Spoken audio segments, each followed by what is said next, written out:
ناظرین و ناظرات و سامعین و سامعات، السلام علیکم ورحمۃ اللہ وبرکاتہ۔ انما شرطت فی العبادات بالاجماع او بآیت وما امروا الا لیعبدوا اللہ مخلصین له الدین حنفاء، والاول اوجہ لأن العبادة فيها بمعنى التوحید بقرینۃ عطف الصلاة والزکاة، فلا تشترط في الوضوء والغسل ومسح الخفين وإزالة النجاسة الخفيفة عن الثوب والبدن والمكان والأوان للصحة. وأما اشتراطها في التيمم فلدلالة آياته عليها لأنه القصد. وأما غسل الميت فقالوا لا تشترط لصحة الصلاة عليه وتحصيل طهارته، وإنما هي شرط لإسقاط الفرض عن ذمة المكلفين. وتفرع عليه أن الغريق يغسل ثلاثا في قول أبي يوسف، وفي رواية عن محمد أنه إنما عند الإخراج من الماء يغسل مرتين وإن لم ينوي فثلاثا، وعنه يغسل مرة واحدة كما في فتح القدير۔ محترم سامعین، گزشتہ درس جو ہوا اور اس میں جو قاعدہ آیا تھا، یعنی لا ثواب الا بالنیہ، کہ ثواب جو ملتا ہے وہ صرف نیت کی بنیاد پر ملتا ہے، اور انما الاعمال بالنیات والی جو روایت ہے اس پر تفصیلی کلام کرتے ہوئے بتایا گیا تھا کہ اس میں جو مفہوم ہے دراصل وہ یہ ہے انما حکم الاعمال بالنیات، اور حکم سے مراد بھی حکم اخروی ہے، حکم دنیاوی نہیں ہے۔ اس لیے کسی عمل کے درست ہونے یا نہ ہونے کے لیے نیت شرط ہے یا نیت شرط نہیں ہے، اس سلسلے میں انما الاعمال بالنیات والی حدیث پاک سے آپ استدلال نہیں کر سکتے ہیں، کیونکہ اس روایت کا تعلق حکم اخروی یعنی استحقاق ثواب و عقاب سے ہے، اور صحت و فساد کا تعلق حکم دنیاوی سے ہے۔ تو سوال اب یہ پیدا ہو رہا ہے کہ چلو یہ بات ہم نے مان لی کہ انما الاعمال بالنیات والی روایت سے ہم استدلال نہیں کر سکتے، لیکن ہم دیکھتے ہیں کہ بہت سارے اعمال ایسے ہیں جن کے درست ہونے کے لیے نیت شرط ہوتی ہے، تو پھر اس کی دلیل کیا ہے؟ اگر یہ دلیل نہیں ہے، یعنی انما الاعمال بالنیات والی حدیث دلیل نہیں ہے، تو پھر اس کی دلیل کیا ہے؟ تو آج سے یہی تفصیل شروع ہو رہی ہے کہ جن مسائل میں، جن احکام میں درست ہونے کے لیے نیت شرط ہے اور نیت ضروری ہے، ان کے دلائل کیا ہیں اور کون کون سے ہیں؟ ان کے دلائل کیا ہیں اور کون کون سے ہیں؟ تو بہرحال یہ چیز یاد رہے، اس روایت کو یعنی انما الاعمال بالنیات والی روایت کو دلیل نہیں بنا سکتے ہیں۔ تو اب چونکہ تمام اعمال میں سب سے اہم عبادات کو شمار کیا جاتا ہے، تو عبادات سے اب یہاں پر شروع کر رہے ہیں۔ فرماتے ہیں انما شرطت فی العبادات بالاجماع، اور شرطت میں جو ہی ضمیر ہے یہ النیہ کی طرف اس کا مرجع ہے، اس کا مرجع النیہ ہے۔ تو کہہ رہے ہیں کہ عبادات میں نیت کو شرط قرار دیا گیا ہے بالاجماع، اجماع کی بنیاد پر، یعنی فقہا، محدثین، علماء کاملین، ائمہ امت کا اس بات پر اجماع ہے کہ عبادات میں نیت شرط ہے۔ اب اگر آپ سے کوئی پوچھے یہ بتائیے کہ عبادات میں نیت شرط ہے، اس کی دلیل کیا ہے، کہاں سے یہ ثابت ہے، تو کہیں گے بالاجماع۔ کریں نیت عبادات مقصودہ میں اجماع کے ذریعے سے شرط قرار دی گئی ہے، او بآیت وما امروا الا لیعبدوا اللہ مخلصین لہ الدین حنفاء، یا پھر وما امروا الا لیعبدوا اللہ مخلصین لہ الدین حنفاء والی آیت سے۔ وما امروا یعنی انہیں حکم نہیں دیا گیا مگر یہ کہ وہ اللہ کی عبادت کریں مخلصین خالص ہو کر کے، للہیت کے ساتھ، لہ الدین اپنے دین کو اس کے لیے خالص کرتے ہوئے، حنفا اور ایک طرف ہو کر کے، کنارہ کش ہو کر کے. یہ اس کا معنی ہو گیا. کہہ رہے والاول اوجہ، اور پہلی والی دلیل زیادہ وجیح ہے، یعنی نیت کو عبادات میں شرط قرار دیا جانا اجماع کی وجہ سے ہے. یہ بات زیادہ وجیح ہے، زیادہ مناسب ہے. اس کی وجہ کیا ہے؟ لأن العبادت فیہا بمعنی التوحید بقرینتی عطف الصلاۃ والزکاۃ، چونکہ عبادت اس آیت کریمہ میں توحید کے معنی میں ہے، بقرینت عطف الصلاۃ والزکاۃ، نماز اور زکوٰۃ کے عطف کے قرینہ سے. یہاں پہ کیا بیان ہوا کہ نیت کو عبادات میں بالاجماع شرط قرار دیا گیا ہے، یعنی اجماع کی بنا پر نیت کو عبادات میں شرط قرار دیا گیا ہے، یا پھر آیت مذکورہ کی وجہ سے. اس کے بارے میں کہہ رہے ہیں کہ پہلی والی دلیل زیادہ وجیح ہے، یعنی نیت شرط ہے عبادت میں اجماع کی بنا پر، یہ والی وجہ زیادہ مناسب ہے، کیونکہ لیعبدوا سے جو عبادت مفہوم ہو رہا ہے، تو اس آیت میں جو عبادت ہے یہ توحید کے معنی میں ہے، اور توحید کے معنی پر ہونے میں قرینہ کیا ہے؟ قرینہ یہ ہے کہ آگے نماز اور زکوٰۃ کا ذکر ہے اور اس کا عطف کیا گیا ہے، یعنی اس میں عبادت جو ہے اس آیت کریمہ میں یہ توحید کے معنی میں ہے، اور قرینہ یہ ہے کہ نماز اور زکوٰۃ کا عطف کیا گیا ہے. یعنی آیت کریمہ پوری کیا ہے؟ وَمَا أُمِرُوا إِلَّا لِيَعْبُدُوا اللَّهَ مُخْلِصِينَ لَهُ الدِّينَ حُنَفَاءَ وَيُقِيمُوا الصَّلَاةَ وَيُؤْتُوا الزَّكَاةَ.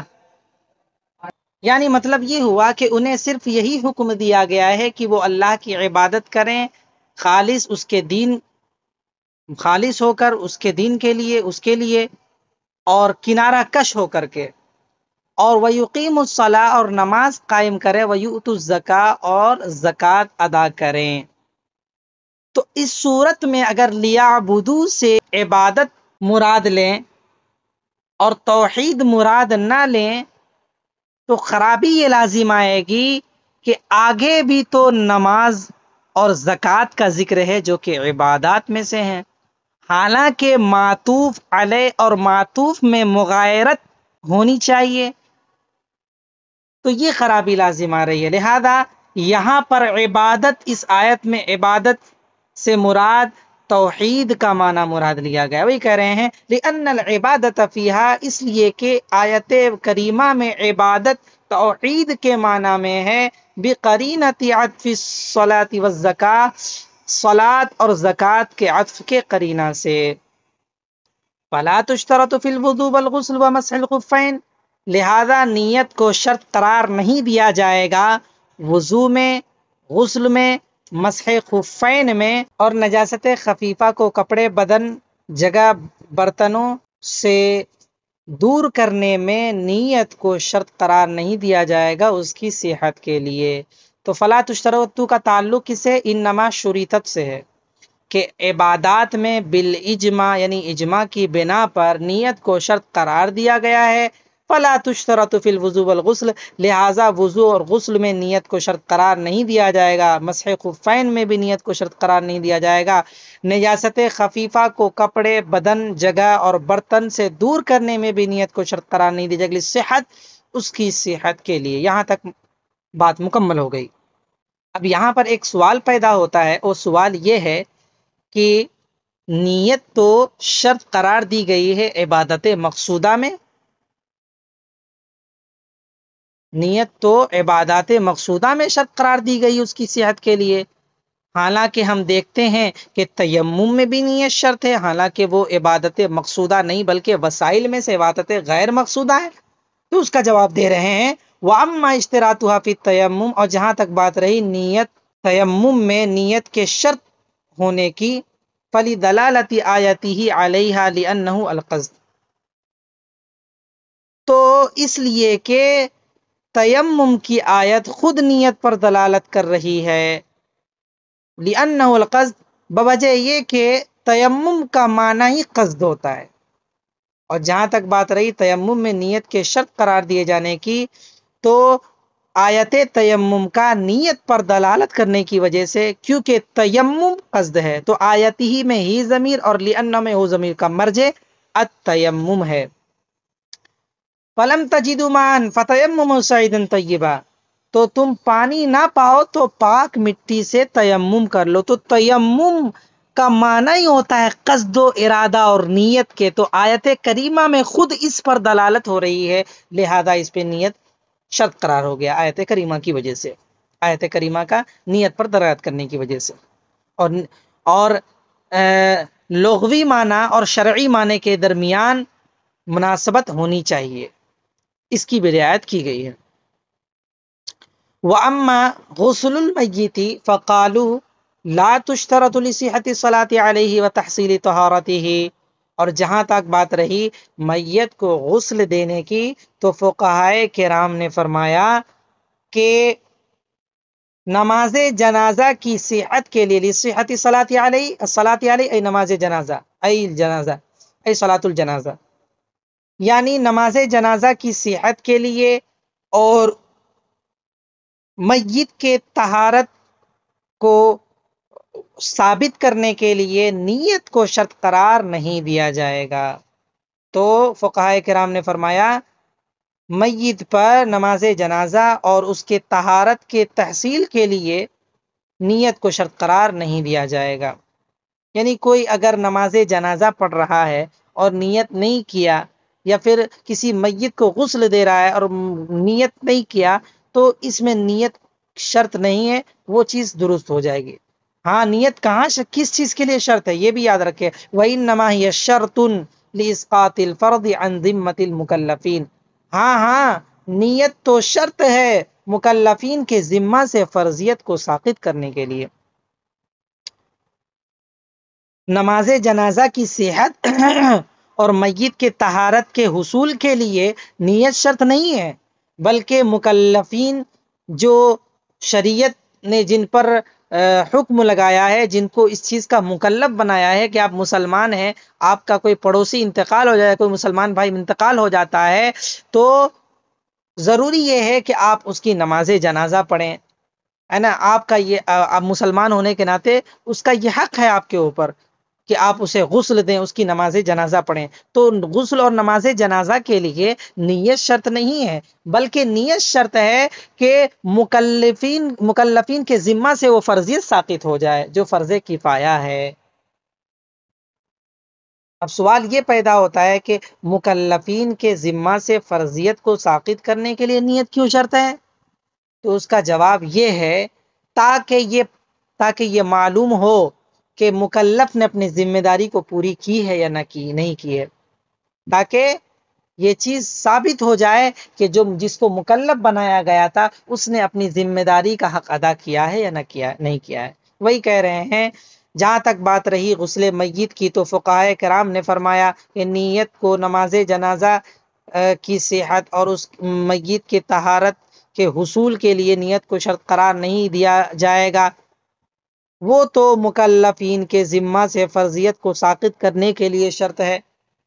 اب اسی اصول کے بنا پر تفریعات دیکھیے، وَتَفَرَّعَ عَلَيْهِ أن الغريق يغسل ثلاثا في قول أبي يوسف رحمه الله، وفي رواية عن محمد أنه إنما عند الإخراج من الماء يغسل مرتين وإن لم ينوي فثلاثا، وعنه يغسل مرة واحدة كما في فتح القدير۔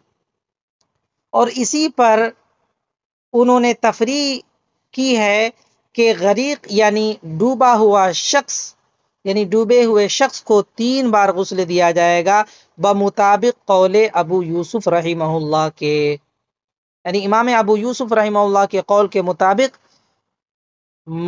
پانی میں ڈوبنے والے شخص کو 3 مرتبہ غسل دیا جائے گا۔ اور یاد رکھیے 3 مرتبہ غسل دینے کا یہ مطلب نہیں ہے کہ ایک بار غسل دے دیے پھر اس کو سکھا رہے ہیں، پھر دوسری بار غسل دے رہے ہیں، پھر ایسا نہیں، بلکہ 3 بار اس کے پورے جسم پر پانی بہائے اچھی طرح، تاکہ کوئی بھی جگہ خشک نہ رہے۔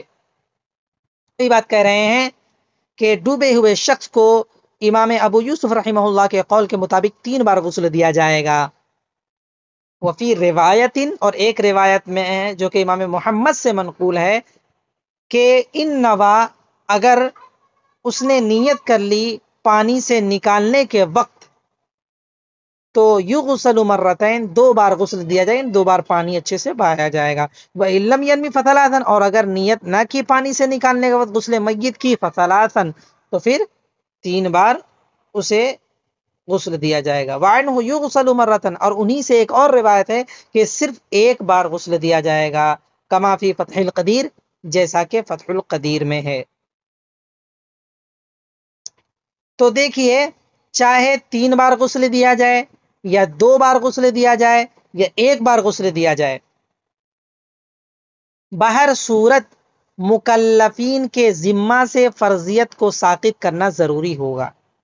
اگر 3 بار غسل دے رہے ہیں تو اس صورت میں یہ توجیہ ہوگی کہ پہلا مکلفین کے ذمہ سے فرضیت کو ساقط کرنے کے لیے ہو گیا، اور دوسری مرتبہ جو پانی بہایا گیا وہ سنت کی ادائیگی کے لیے، اور تیسری مرتبہ اس غسل کا تکمیلہ، اس غسل کو اتم اور اکمال پہنچانے کے لیے، کامل بنانے کے لیے اس کو پانی بہایا گیا۔ اور نکالنے کے وقت جب اس نے نیت کر لی غسل میت کی، تو مکلفین کے ذمہ سے فرضیت تو ساقط ہو گئی، جو شرط تھی نیت کرنا، تو چونکہ نیت کر لی، اب لہذا 2 بار غسل دیا جائے گا، ایک سنت کی ادائیگی کے لیے، دوسرا غسل کے تکمیلے کے لیے۔ اور نیت ہی نہیں کی تو پھر 3 بار۔ اور ان سے جو ایک روایت ہے امام محمد سے 1 بار غسل دیا جائے گا، تو کم سے کم مکلف کے ذمہ سے فرضیت تو ساقط ہو جائے، کما فی فتح القدیر، جیسا کہ فتح القدیر میں ہے۔ ترجمہ ایک بار اور سماعت کر لیں۔ اور عبادات میں نیت کو شرط قرار دیا گیا ہے اجماع کی بنا پر، یا وما امروا الا لیعبدوا اللہ مخلصین لہ الدین حنفاء والی آیت کے ذریعے۔ اور پہلا زیادہ وجیح ہے، چونکہ عبادت اس میں توحید کے معنی میں ہے، نماز اور روزے کے عطف کے قرینے سے، لہذا وضو میں، غسل میں، مسح خفین میں نیت کو شرط قرار نہیں دیا جائے گا، اور نجاست خفیفہ کو بدن سے، کپڑے سے، جگہ سے، برتن سے زائل کرنے کے لیے، دور کرنے کے لیے نیت کو شرط قرار نہیں دیا جائے گا، ان سب کی صحت کے لیے۔ اور جہاں تک بات رہی تیمم میں نیت کی شرط ہونے کی، تو کہتے ہیں کہ چونکہ آیت کریمہ خود نیت پر دلالت کر رہی ہے، کیونکہ تیمم تو قصد کو کہتے ہیں، تو تیمم کیا ہے؟ قصد ہے۔ اور جہاں تک بات رہی غسل میت کی، تو فقہا نے فرمایا کہ اس پر نماز جنازہ کی صحت اور اس کے پاکی کے حاصل کرنے کے لیے نیت شرط قرار نہیں دیا جائے گا۔ ہاں وہ تو شرط ہے مکلفین کے ذمہ سے فرضیت کو ساقط کرنے کے لیے۔ اور اسی پر تفریعات بیان کرتے ہیں، وتفرع علیہ، اور اسی پر مسئلہ متفرع ہوتا ہے کہ ڈوبے ہوئے شخص کو امام ابو یوسف رحمہ اللہ کے قول کے مطابق 3 بار غسل دیا جائے گا۔ اور غسل دینے کا 3 بار مطلب کیا ہے میں نے بتا دیا۔ اور امام محمد سے ایک روایت یہ ہے کہ اگر پانی سے نکالنے کے وقت نیت کر لی تو 2 بار غسل دیا جائے گا، اور اگر نیت نہ کی تو 3 بار۔ اور انہی سے ایک اور روایت ہے کہ 1 مرتبہ، صرف 1 مرتبہ غسل دیا جائے گا، جیسا کہ فتح القدیر میں ہے۔ چلیے، ھذا ھو المرام واللہ ورسولہ اعلم بحقیقت الکلام۔ اور آگے جو آ رہی ہے بات، اس کو انشاءاللہ نیکسٹ ٹائم پڑھیں گے۔ السلام علیکم ورحمۃ اللہ تعالی وبرکاتہ۔